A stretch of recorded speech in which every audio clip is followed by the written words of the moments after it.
In the last episode, we were heading back from Monticello, and we stopped at this rest stop on the way back up Skyline Drive, and we were treated to the best sunset of this whole trip.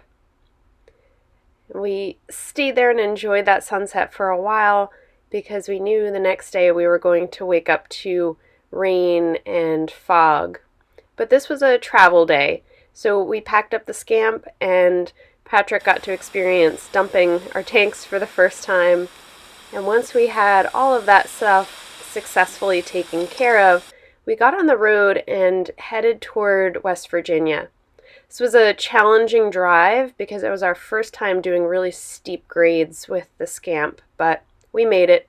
We figured out we needed new brakes when we got home, but everything was okay, and we made it to Seneca Shadows campground and settled in and got ready for a couple days of hiking to come.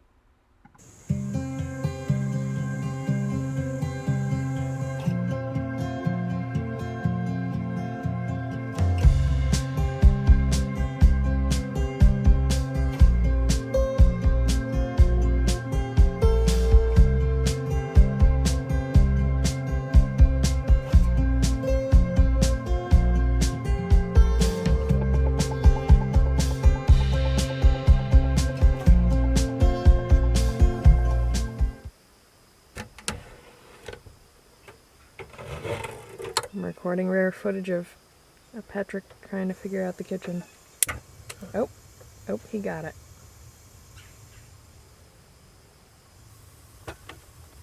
Another spoon. There's one in the drawer. In the drawer. There you go. That's it. You just put more. Like 3 scoops. Or 2. You can just do 2 in mine.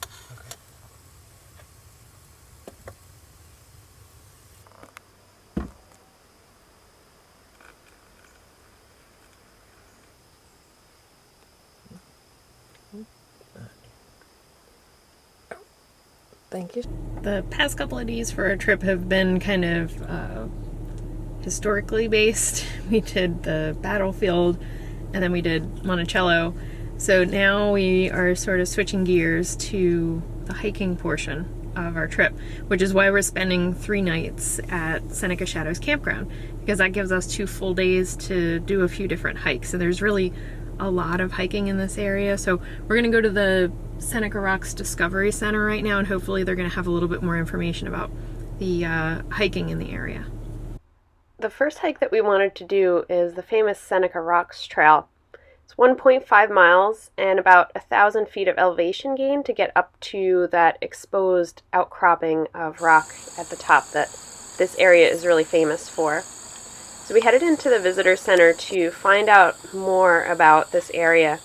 And we learned that 275 million years ago, when the continental plates collided and created the Appalachian Mountains, this piece of rock was pushed up into the air, and some of the softer sediment that was around it eventually eroded away, and we're left with this outcropping of rock that sticks straight up into the air that has become such a popular destination for hikers and especially rock climbers in the area. When we were down at the bottom, we could look up and see people who were actually going up the vertical face of the rock.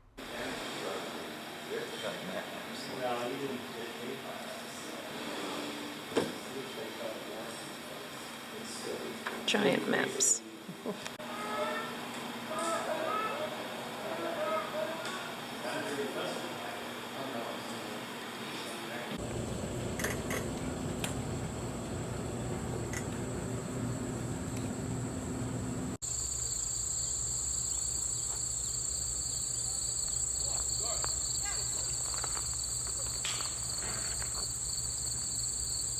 The Seneca Rocks Trail starts right behind the visitor center. We just walked around the back and found the trailhead.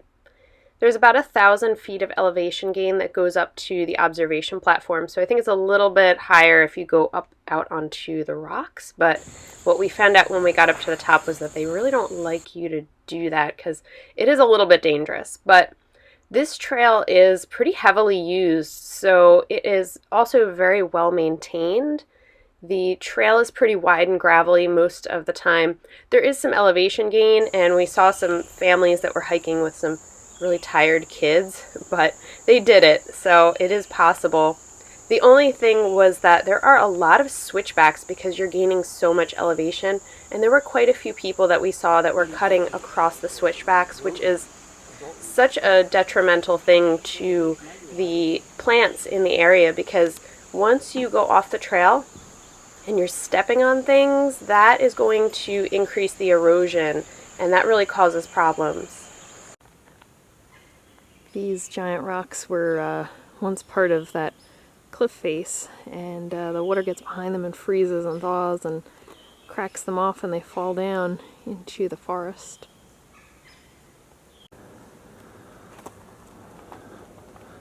I can see why it falls. Yeah, well, they said it used to be a riverbed or an ocean, so all the sediment was compressed. It's crazy.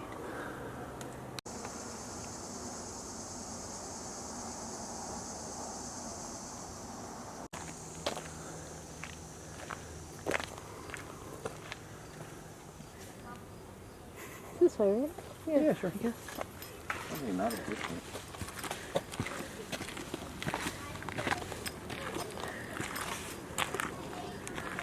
Oh, I guess there's one on each side.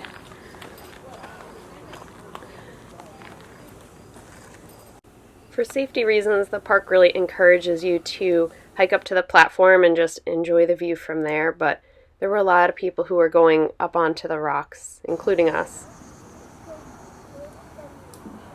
I'm jealous. We should have brought champagne. I know, those people have champagne. Smart. Popping the bubbly. So that's the visitor center. And then over there is that old time store that we're going to probably check out when we go back down. Yeah. Good tourist trap. Perfect. Get all the hungry hikers. Yeah. Kind of funny on foot how quick you can gain elevation. Yes.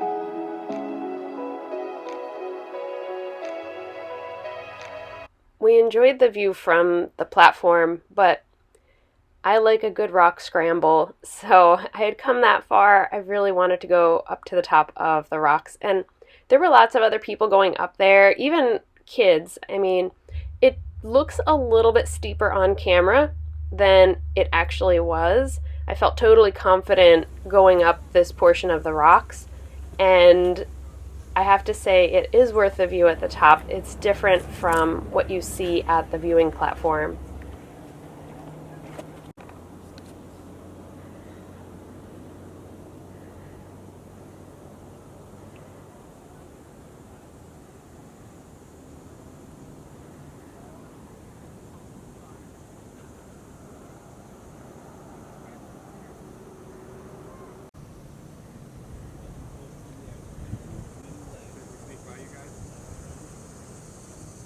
You alright? Yeah.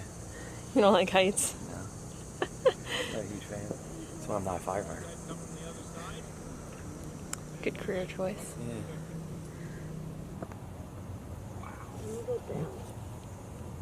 Not a buzzard. It might be my spirit animal here. No.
The other guy was doing it with a solo cup in his hand.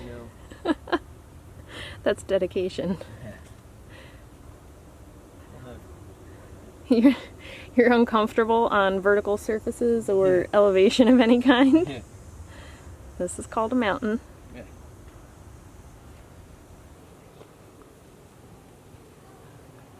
Okay.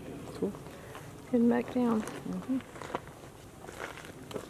It's kind of cool. You can kind of go on the edge like that. Well, technically you're not supposed to. Yeah. Which is why those firefighters are going to practice rescue climbing. Yeah. But, I mean, if you're careful, Yeah. it's definitely worth the view, but... Put your bag down, take your time. Yeah, emphasis on being careful, watching your footing, not doing anything stupid.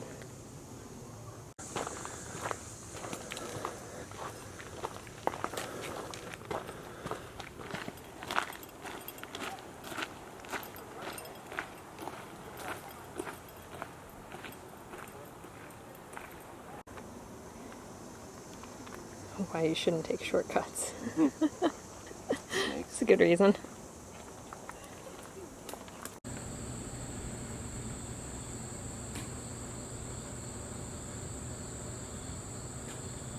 I see where we were now. Where? There's the observation post right there. Oh, yeah. We're above that ridge right there. Yeah, the first one. Yeah. It's pretty cool. Yeah. Pretty quick to get all the way up there and then all the way back down. Yeah. They did a good job on the trail. Really good. Alright, food time? Yeah, definitely.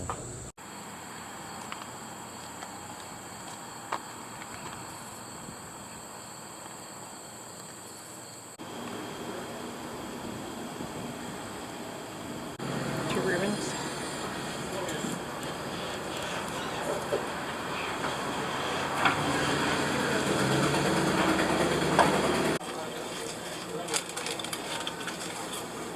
Huh? That's different. I'm assuming you put smoke on it. I don't know, do you? I think you have to. Yeah. Go ahead.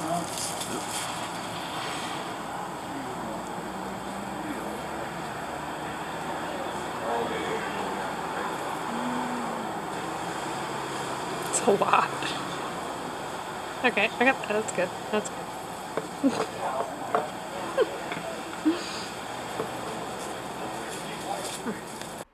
We ordered this apple dumpling dessert that you were apparently supposed to pour heavy cream on top of, but I guess half the fun of hiking is eating back your calories afterwards. And then we headed over to the country store to check that out as just a really neat spot where a lot of the locals were hanging out on the front porch.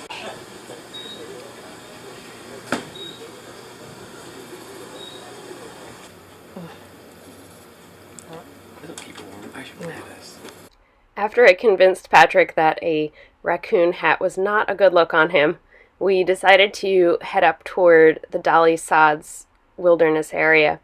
So this is a place that I had seen some other people go hiking, and it's really a pretty unique landscape here with some pretty harsh weather.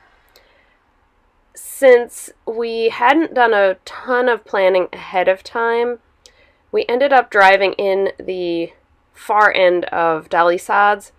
It's a dirt road, which is pretty rough, a lot of potholes, and as we were driving through to try to find the half-mile loop trail, we saw a Jeep that was parked at one of the trailheads with a flat tire, and we were kind of thinking that maybe we shouldn't push our luck driving down these rocky roads, especially with the fact that we just figured out that our brakes are not the greatest right now. So we just kind of drove through the area. We didn't get to do any hiking, and then we decided that it was probably best if we headed back toward the Scamp for the night. But I definitely plan on returning to Dolly Sods at some point in the future when we have more time to really explore the network of trails in this very unique wilderness area.